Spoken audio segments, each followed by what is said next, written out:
Welcome back to the Modern Creative Podcast, guys. It is your boy Alberto Mendoza. Today I am joined with Enrico. He is a social media strategist, content creator, and all-around AG when it comes to social media, man. Enrico, it's a pleasure having you, man. I appreciate it, man. Alberto, thank you so much. Awesome, dude. So Enrico, let's get straight to the meat and potatoes of this, man. Tell me who you are, what are you about, and why are you so into social media? I appreciate that. Long about way, I am a 97% Italian. Yes, it's fact checked because I did a 23andMe test, who has an unhealthy obsession for content, caffeine, and aviation. And that's a small nutshell of myself. And why I'm so passionate and why am I so into this social media thing? Simply because, and I know it's going to sound possibly extreme, but like quite literally saved my life. And the reason I love social media so much is because I use it as an outlet. I used it as a way to get me out of being a pediatrician and getting out of doing something that was going to be for my father. And we can get into the whole story behind it. And the reason I wanted to leave being a pediatrician was because I saw a piece of content from Gary Vaynerchuk that said, I would rather you spend the next 2 to 3 years not pleasing your parents doing what you want to do versus the next 80 years resenting them because you did what they want you to do. And that hit me like a ton of bricks because at the time, like I mentioned, I was looking to become a pediatrician. I was going to DePaul, which is funny. I'm wearing the sweatshirt right now. And I realized I don't want to do this anymore. And it was becoming more of my father's thing more than mine. And it's just crazy that a piece of content on social media from some guy I knew nothing about, but I loved his energy and I knew that he loved the New York Jets and wine and cursing and all these things and lived in New York City, was telling me, and not just telling me, but was giving me the permission to leave. Not just leave, but kind of leave an old identity behind. And that was really the catapult because up until then, like I said, I was doing it for my father and I was morphing this identity of, I guess, what he wanted me to be. And I didn't even know who Enrico wanted to be, but I knew what I didn't want to be anymore. And that was the pediatrician part. And within that whole realm, it was, like I said, it saved my life because I dropped being a pediatrician and after my first year, and then I had to default to a communications major. And after that, it was like, okay, well, now what am I going to do? Right. Mind you, my father came to this country with $2,000. He's an entrepreneur. And he was like, what are you going to do now? And I'm like, I don't know, but I'll figure it out. It's always been my mindset is I'm like, I don't know, but I will figure it out. And I feel like it's very similar with like immigrant parents. Like when they come to the US, their ultimate goal is for their kid to go to university and then from there get a safe job, essentially. Yeah. And to make it, right? Because it's like, I came to this country for you to have this life. And now here you are telling me that you don't want to do this doctor thing because of someone on social media, right? It sounds weird when you hear it, when you say it out loud, but it's true. From an immigrant family, it's like, it's a new thing. And at the time I dropped it. I was literally trying to figure out, I'm like, who am I? What am I going to do? And I hit a real low point in my life because, like I said, everything up until that point was the identity of Enrico's going to be a doctor. Everything. My father's friends knew it. My entire family knew it. Mind you, I am the oldest child amongst my father and mother's side. Like I am the first grandchild. I'm the first nephew. I'm the first son, like all of it. And the standard is high then. A lot of pressure. Right. But yet here I am being like, no, I don't want to. And going against everything. And it's like, that's a scary thing. And then it's like, whenever people come up to you, it's like, well, Enrico, how's becoming a doctor? And I'm like, first of all, I'm like 19, right? I'm 19 and I'm like, I have so many more years to go, but it's like, yeah, it's going great, and to tell them I don't want to do it anymore. It's a really tough thing.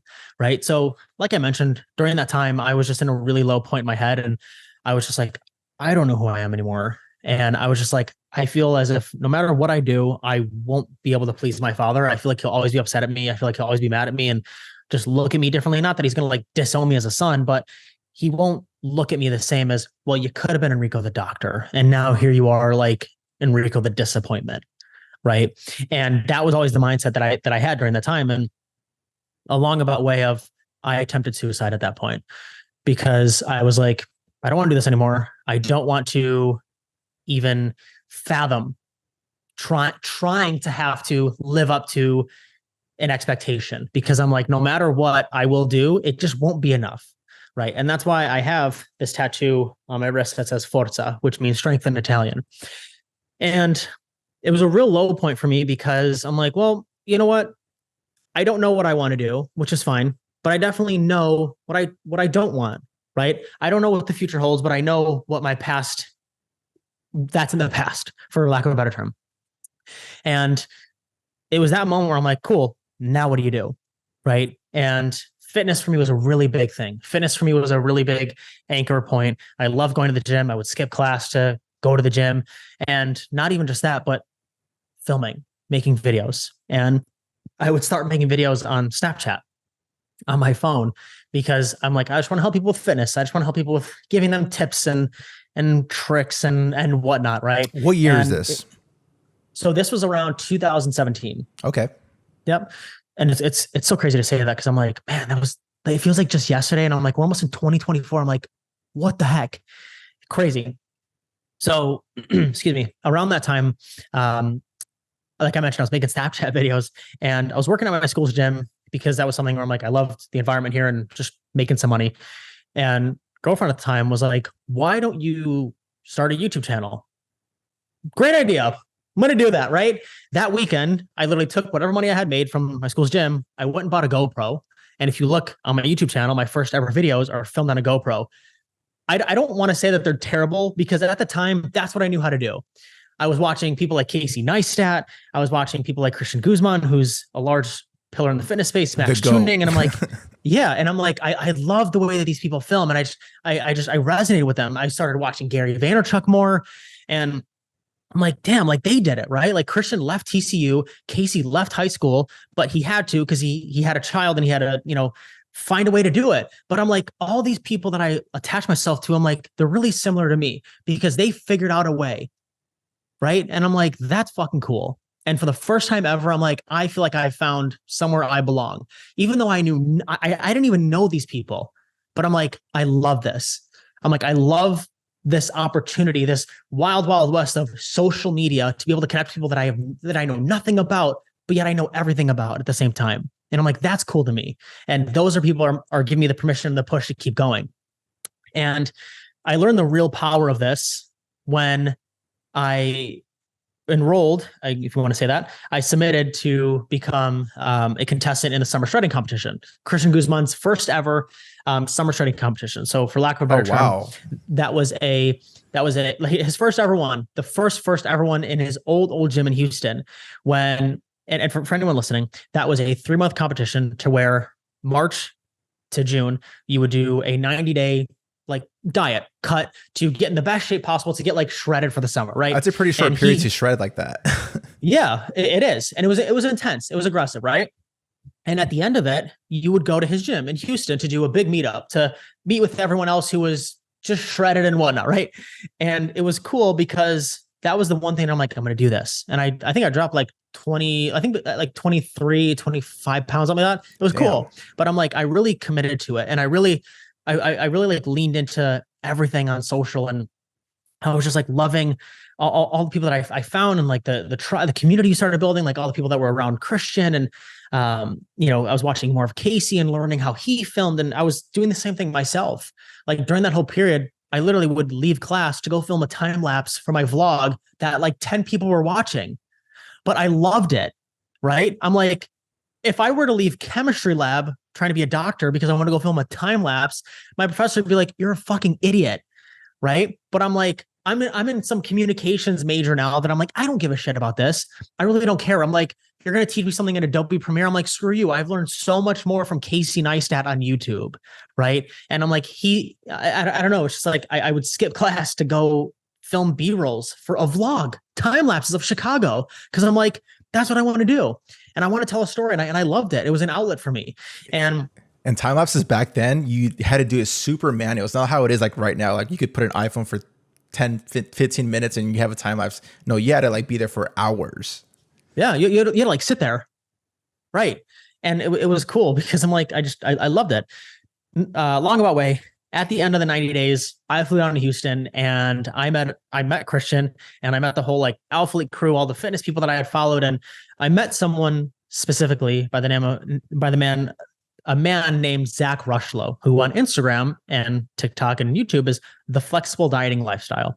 Zach makes macro-friendly recipes for people that are trying to hit their calories and hit, high protein diets and put a spin on it and his own flair, if you want to call it, on let's say a popular style like a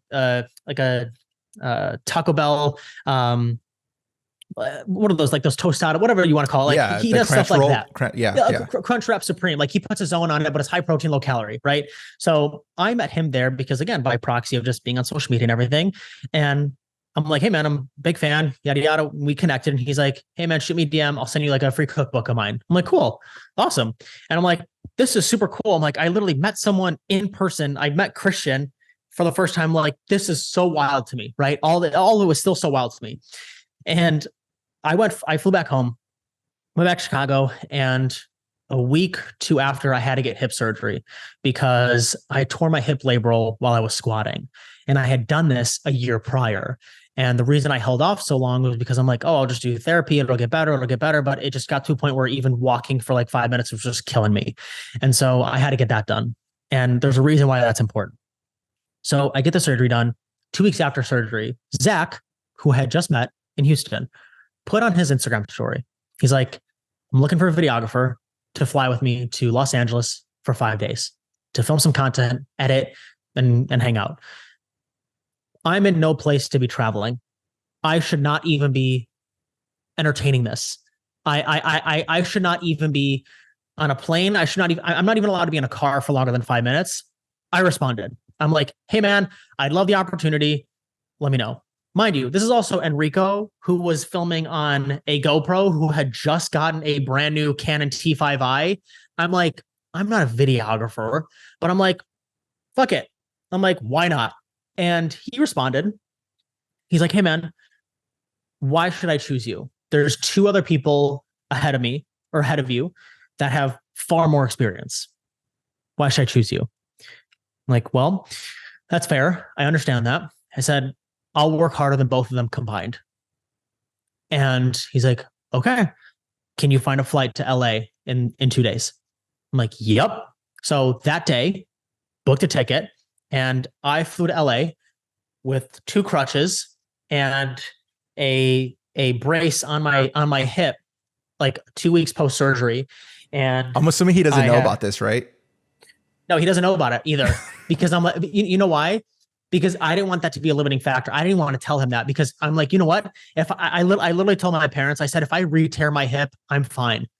You know what? I can't recreate this opportunity. Yeah. I said, I'm fine to tear my hip again if that's the case. I don't care. And he didn't know about this. And it's funny because I've never actually said this part. When I arrived there, I shuttled to a rental car place called Sixt. I'm sure it's like the orange rental car place, Sixt. And I was waiting there because he's like, hey man, I'll be there soon, whatever. And he sees me. He's like, bro, are you okay? Like, what happened? I'm like, yeah. I'm like, I'm fine. I'm like, I had hip surgery 2 weeks ago. I'm like, it's fine. It's not a big deal. He's like, no, dude. Like, are you sure you're okay? I'm like, yes. I'm like, I'm fine. I'll be okay. Mind you, my whole time filming with him, I was in so much fucking pain. But I was like, but you know what it was? It was almost like an adrenaline shot because I was like, this is so cool. I'm like, I don't even care about the pain in my hip. I'll deal with it later. I just like kept popping Advils to like deal with the pain. But I'm like, I have to take this opportunity. Like we got to film with Jamie Hagia, who was a former CrossFit athlete, Fam Flex, who was the owner of Live Fit. And like we filmed with so many cool people, right? And that was a 5-day stint. And after that, went back home and did some filming and like did some of the editing of the stuff that we filmed. And after, he reached out to me and he's like, hey man, do you want to come with me to a trip in Indiana? This part I've actually never told anyone. And that was to film, at the time, her name was Taylor Chamberlain, who on social media right now, she's like Taylor Dilk, who is the owner of Balance Athletics, Athleisure, whatever it is. And to film her and her husband, who lived in Indiana at the time. And that was the first time where I'm like, wow, I'm like actually being Zach's videographer now, right? And what's even cooler is a month after that, he's like, hey man, do you want to move to Austin, Texas with me? And I'm like, yep. And I left school with 1 year left. Mind you, I was going to graduate as a communications major. I left school with 1 year left and I moved down to Austin, Texas, drove from Chicago to Texas. And I moved with Zach for the next year. And that turned into an opportunity to work with him for the next year. And during that opportunity, I met someone by the name of Jordan Syatt at a Los Angeles Pencils of Promise event while I was with Zach. It was hosted by Lewis Howes. And I knew Jordan at the time as Gary Vee's coach. Like he was Gary Vaynerchuk's personal trainer. I didn't know him as Jordan Syatt, right? And the reason that's important is because after my time with Zach, I had moved back home to Chicago, did some like more freelance stuff, and because it was like for a year. And Jordan in 2018 was looking for a videographer. And he put on his Instagram story, he's like, looking for a videographer for XYZ, whatever. I responded because I'm like, we connected. I'm like, I know him, yada, yada. I've worked with Zach.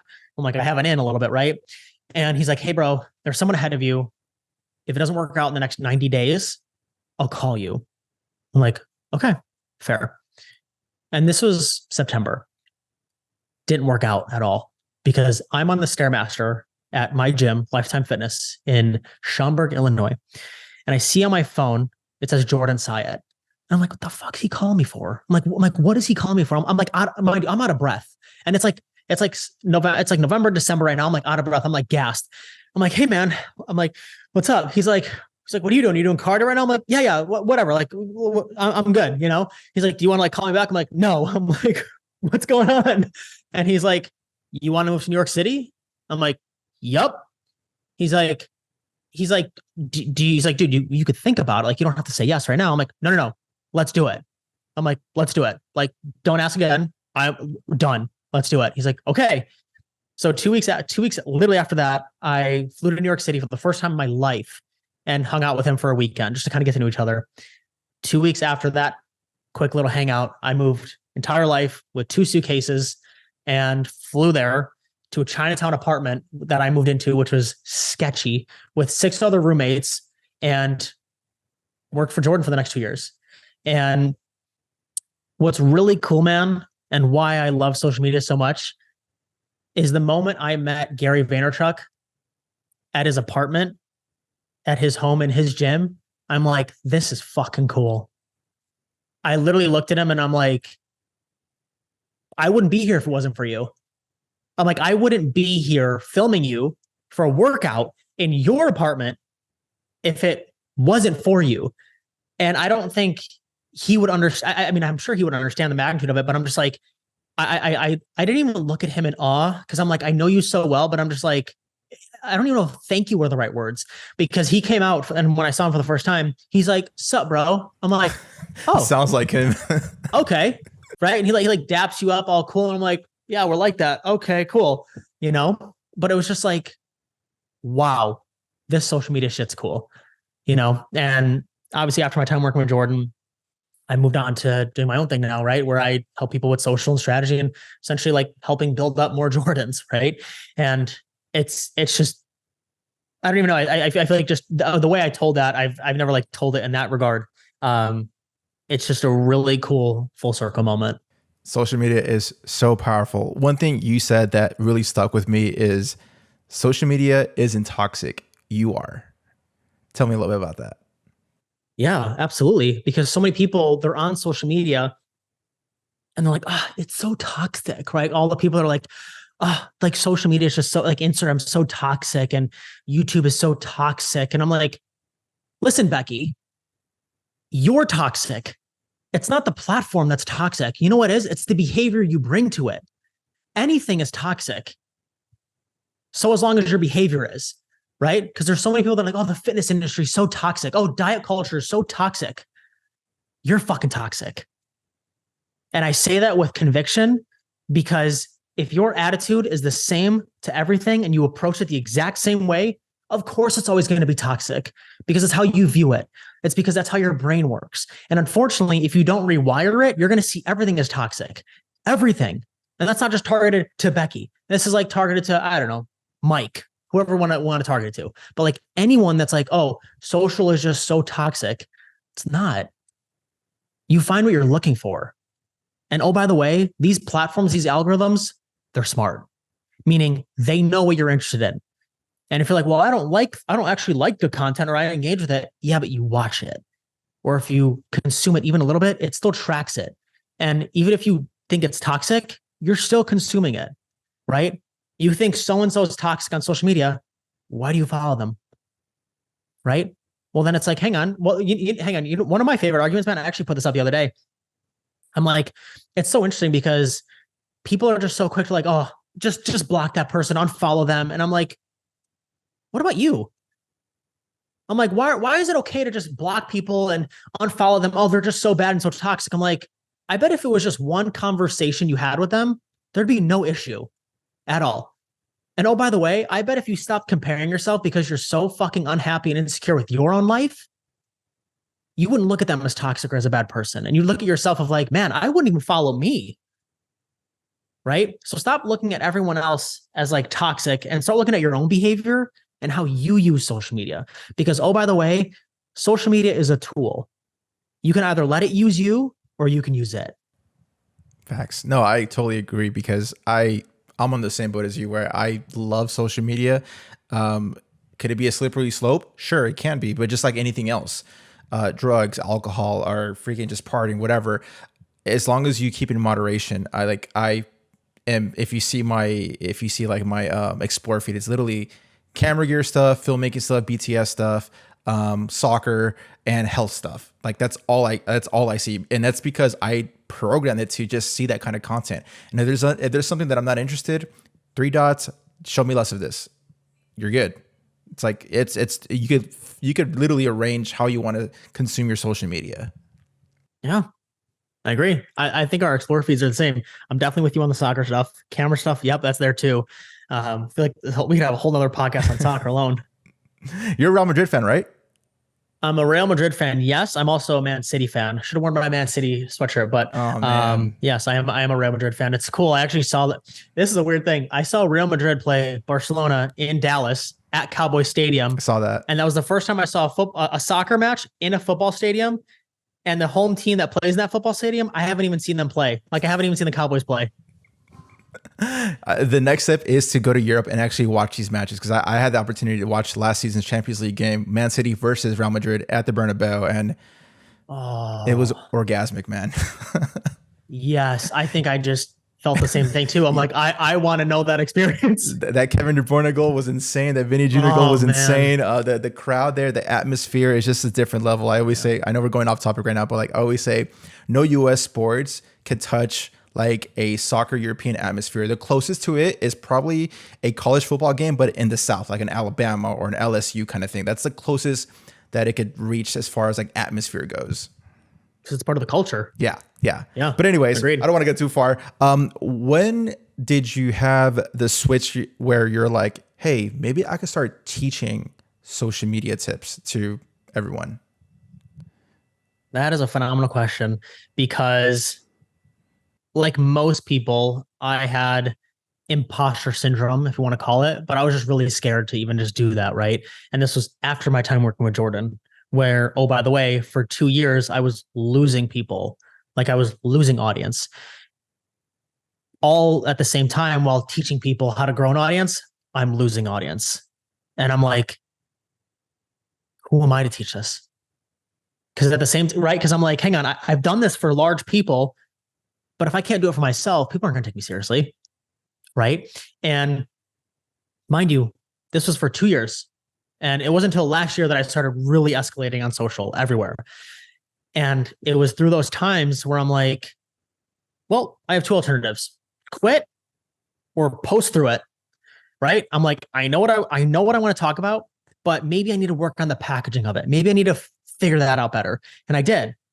But I had to go through the periods of like, I'm just kind of losing audience. I'm reworking audience. I'm trying to get the right eyeballs now. And it's gonna suck, right? Because I know a lot of people, they know their stuff, right? And it might take 2 years for it to click for someone. It might take one video for it to click for everyone, whatever that is. But when I realized I want to start teaching it, I realized it because I'm like, I'm more than just a videographer and editor. I'm like, I'm more than that because I enjoy being in front of the camera. I enjoy Like what you see on right here, like I'm not a different person when we're done with this podcast. I'm the exact same person. Like I have the exact same energy. I have the same passion for everything because that's just how I live my life. Like I don't know how to be anyone else. That's why Gary Vee and I are the exact same. It's You guys factual. We have, sound so similar. It's insane. to be But fair, in a good way, in a good way though. his other personal trainer, small tangent, Mike Vacanti, ran a personality test on both of us. We scored the exact same, which is funny to know. So that's a funny little tidbit. But I have that energy because I'm genuinely just passionate about this stuff. And the reason I realized I wanted to teach it more was because I looked at myself as I'm like, I have so much more room to grow. This is something that's a new territory for me. I know the video side, I know the editing side. I'm like, I want to actually learn, like, teach myself to teach this better. Right. And it was something that was, like I said, it was new for me, but I wanted that challenge because I looked at that as other people need help with this. I have the knowledge on it. I just got to get better at packaging it. I have to get better at speaking my message better. I have the energy. I have the passion. I just need to get better with packaging it.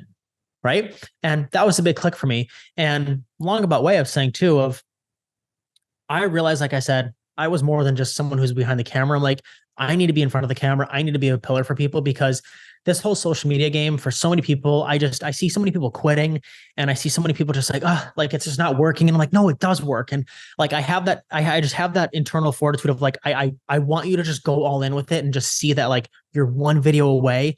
And so that's where I made the switch of just like, I had gotten fed up with seeing so many people quit and complain about social, that it doesn't work and Instagram's saturated and all this. And I'm like, it's not like your content sucks. Cool. Let's fix it. That's it. Yeah. Yeah. It's quite interesting. Like same with like, I see people dropping like flies here and there. They start a new page or whatever. And to be clear, you never, when you say you were losing your audience, you never actually pivoted to, you know what, I'm going to scrap this Instagram page and I'm going to start a fresh new one because they always say like, oh, maybe starting fresh is going to be a good, but you stuck with the same original page. Same page. And that's even harder, I think. 100%. Well, it is harder because at the time I had a lot of Jordan's audience, right? I had a lot of his ideal clients and people that probably wouldn't care about anything that I'm talking about. But again, I had to start. I'm like, I'm going to start with what I have. Maybe some people resonate, maybe they won't. And I'm like, cool. But regardless, I'm going to figure it out. I'm like, I want to keep this page. You're right. To your point where it's like, oh, just let me start a new one. Right. I'm like, no, I'm going to keep this one. And what made you, I mean, you clearly have like a strong mindset where you're like, it's very easy for someone just to quit. Why didn't you quit? Because I had the hardest conversation of my life by telling my father that I don't want to be a pediatrician. And that was the easiest thing. That was the hardest thing that I ever had to do in my life. So anything else I've done after that, it's easy in a sense of you're not getting engagement. So cool.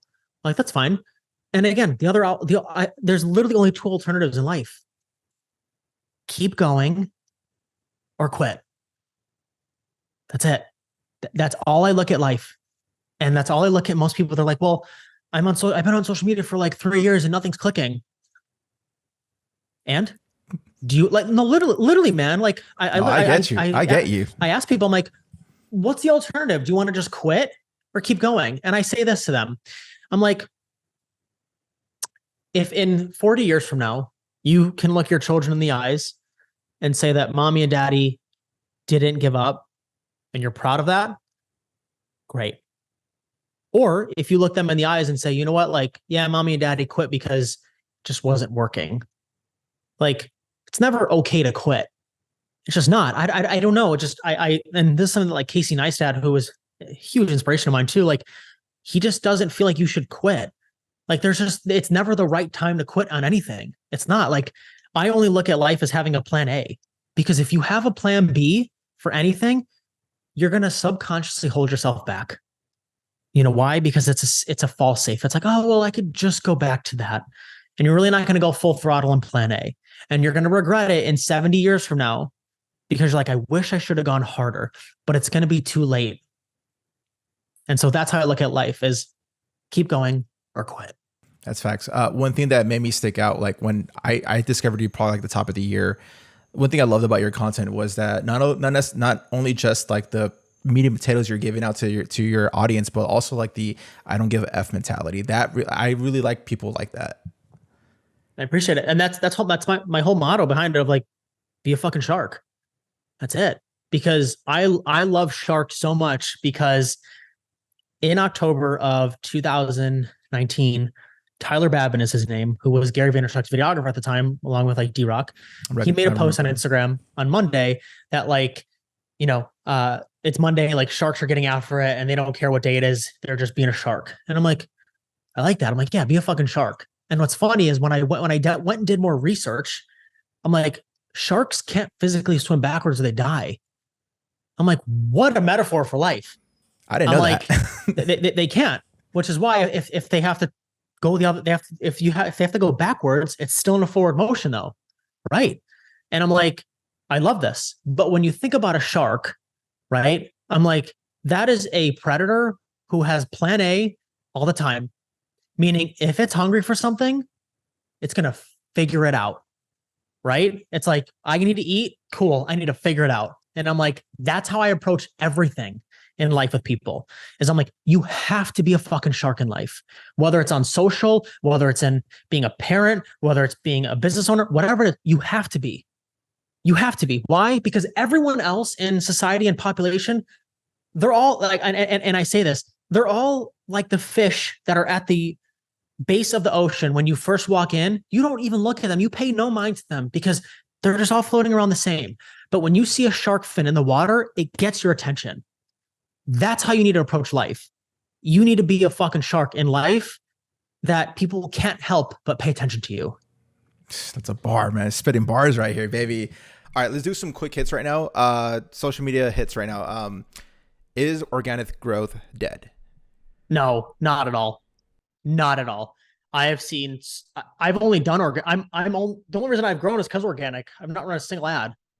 Like the only reason I've grown right now is all organic. And the reason I've done so is because, again, I've really nailed down who I'm speaking to and also what pain points they have. And then I address it in the content. And the other thing, too, that I've done really well is lately tell better stories, right? And not just that, but solve people's problems and do that repeatedly over and over again. And you'll find the audience, right? Or they'll find you because, again, the algorithms are smart. And the way the algorithm works, especially with organic right now, is if you have a video go out, let's just say, for example, you have a video and this is like the pool size of it, right? It's like, this is the pool of people that it shows it to. If it resonates with this pool of people, let's say 5 out of 7, that's the majority. Cool. It's going to show it to a larger pool of people. Now it's going to show it to more people here, right? If it resonates with these people, cool. It's going to show it to larger group here, and it's going to keep going. That's how a video starts to go viral. But it's because it's fed out to a group of non-followers. That's why the goal right now with your content should not be to target your current audience. It's the audience you want, which inadvertently is and should be the audience you have, right? Because you're always kind of getting new eyeballs, which is important to be continuously growing the audience to get new people to, again, if you want to sell to them, whatever. But it's important because there's a lot of people that don't know anything about you. And when they find your content, they should be able to be like, you know what? This is exactly me. He's speaking to me. They come to your page and they're like, yep, these are all the problems that I have. Follow, right? And it's like, that's how you grow. Whether it's with hashtags, I wouldn't recommend trending audios anymore. Made a video about it. I saw that. It kind of freaked me out because in my podcast, I rely on the music on the Instagram platform outside of like obviously my dialogue, and I just add the music in post, like or in the Instagram app itself. And then seeing your post about, I mean, I always had a feeling that they could just wipe it out if they wanted to, but I had never seen it actually done until I saw your post. I'm like, shit, I need to reevaluate how I create my content now. Well, dude, I had like 30 to 40 videos all muted, but it was odd. And I made this point and I'm like, I understand if it's like a Drake song, right? Of course he can copyright it. And if he wants to start pulling money from it, cool, I get it. But what was odd is I'm like, I don't just use mainstream artists. I use like artists that put up a song and it's also as an original audio, but it's just their song. And I'm like, I didn't know that classified as there was a lot of freak out. I was getting hit up a ton about that. And I think it was like I think it was a glitch a little bit, but nonetheless, I'm not relying on trending audios moving forward, but that's besides the point. And then speaking of, I know you just touched on hashtags. Are hashtags are they still useful in 2023? Yeah, hashtags are still useful. And here's the thing. I think everything's useful still. Whether it's hashtags, I think trending audios, they could still be useful. Sure, you could reach new eyeballs with it, right? But I think if you're depending on those things, no, right? I think hashtags are great to follow, like Gary Vee's $80 strategy, which is a great method for just connecting with new eyeballs and connecting with new people. But no, hashtags are not dead. And I think hashtags still have power because I rank on certain hashtags too for like social media marketing or social media growth. You know, and any smaller hashtags within that, I still rank and my content ranks highly within there. So that still holds power. But that should not be a blanket for people to hide under where it's like, well, the hashtag just didn't work in this post. But then I go to your post and I'm like, this makes no sense, right? Focus on the content, the actual quality of the content, not that it's filmed in 4K, but that the actual message within the content is the best that it could possibly be. What are content creators doing nowadays that's keeping them from growing on social media? What are like specific things that you see that you could like, man, if they could do this or they could do that, then their page could grow a little bit more in a faster rate? Number one, I think they're relying too heavily on trending captions, meaning the Hormozy style fonts or the Hormozy style captions, right? If something already has a name, it's too saturated and you're late to it because you're going to blend in with everyone else. Much like I talked about the whole shark analogy, no one's going to pay attention to you because it worked for Alex in the beginning because it was new, because it got you to pay attention. But also why it works is because Alex Hermosi is great at telling stories. He's also great at relating to other situations he's had in his life. And I think most people right now, like I said, they hide behind the hashtags to be the cover up, or the trending audio didn't work, or uh, the video, some other excuse that they want to make, and or like the captions, right? And I'm like, that is as if you're putting sprinkles on shitty ice cream, right? Because guess what? I can have vanilla ice cream on its own and it's going to be great. If I want to add rainbow sprinkles and chocolate sprinkles, which I put like 7 different sprinkles on, it's going to be even more amazing. But regardless, the vanilla ice cream on its own, still great. That's the exact same premise you need to have with your content. Your content should be like frozen yogurt or ice cream that on its own, it's great. When you add the toppings, the hashtags, the trending audio, the captions, all the little sprinkles on top, the toppings, it'll amplify it. But I've seen people who would do none of the latter stuff of the sprinkles and their content crushes. Why? Because the message behind it is so good. Because the energy that comes out within them in the video, the audience can feel that so much. I'm telling you, and I know people overlook this and they think it's so woo-woo. People can feel your energy within content. They can feel it. They can sniff it out because human beings, we are energetically aligned with the entire earth. And whatever that is that you put out on social, people can just tell if it's pure or not. And I think most people are just either trying to fake it on social media right now, which they get exposed. They buy followers because they're insecure about it. They hide the fucking likes on their Instagram because they're worried about someone coming to their page and being worried about how many what their like to comment ratio is, whatever, all this bullshit they don't care about. And I'm like, why? I'm like, if you just put out the best content possible and just try to help one single person, whether that was entertaining them, inspiring them, giving them a reason to be aspirational, educate them on something, all of your problems would be solved. But yet everyone else is just focused on all the other stuff that doesn't matter. And that's why they lose. You just touched upon hiding likes, and I have a mixed feeling about hiding likes, but I'm curious to hear your thoughts on it. Like, do you think that specific feature for Instagram, is that a healthy route that Instagram's doing, or is there more to it? The argument behind hiding likes was it should be an incentive to create more, to where you don't worry about the likes. If it wasn't about the likes in the first place, you would just create. I've seen more creators not take action because on the back end, they can see how many likes they're getting or not. So it doesn't matter if you put it to others.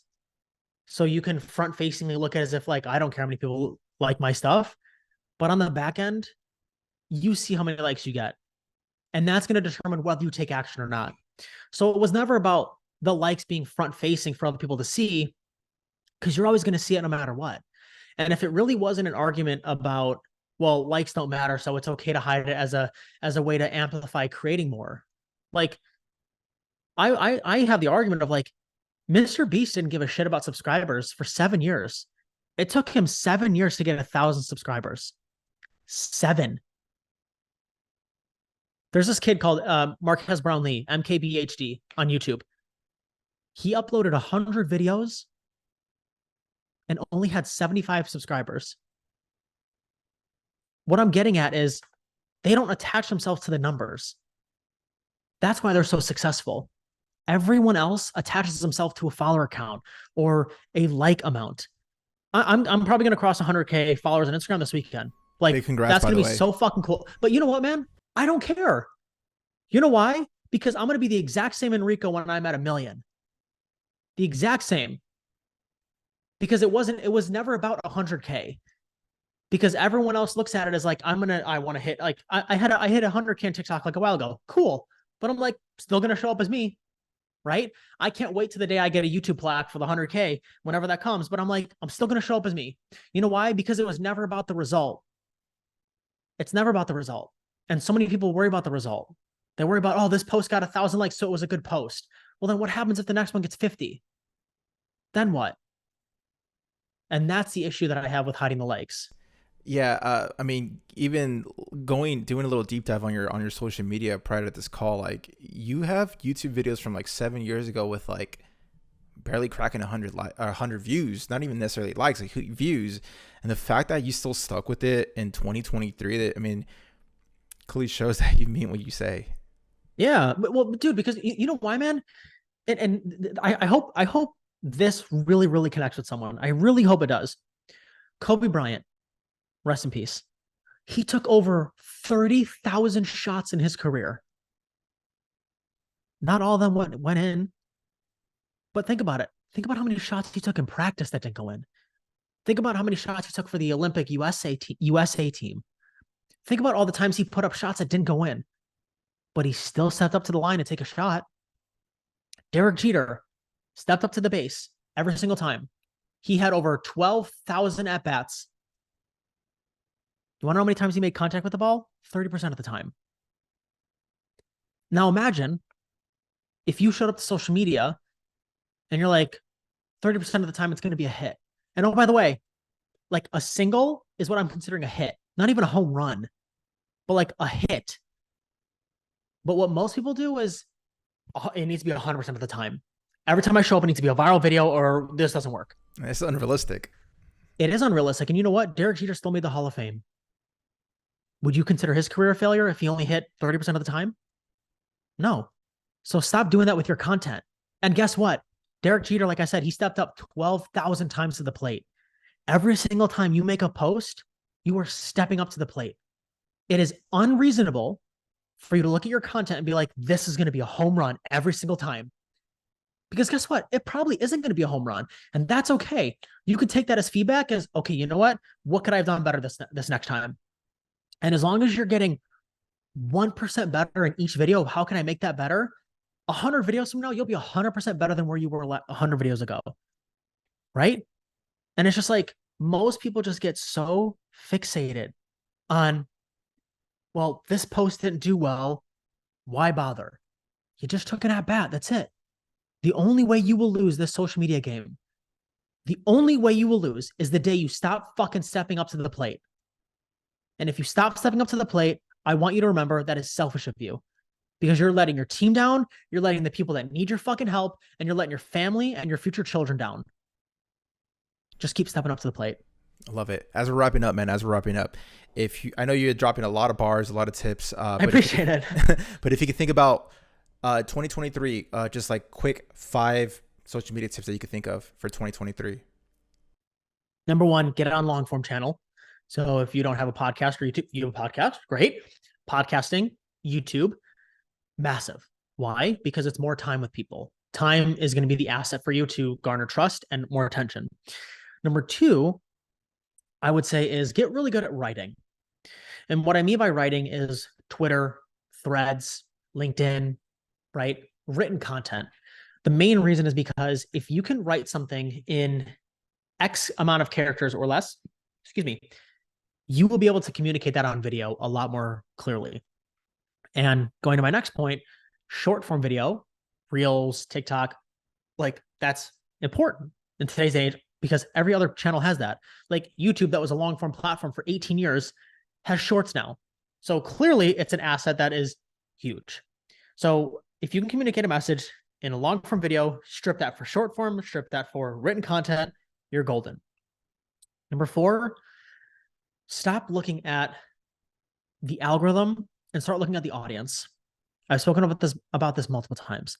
The audience is the algorithm, meaning if your content isn't doing well or it doesn't hit, the audience didn't like it. Maybe the audience didn't resonate with it. Maybe there was a message there that the audience just was like, this doesn't apply to me. Cool.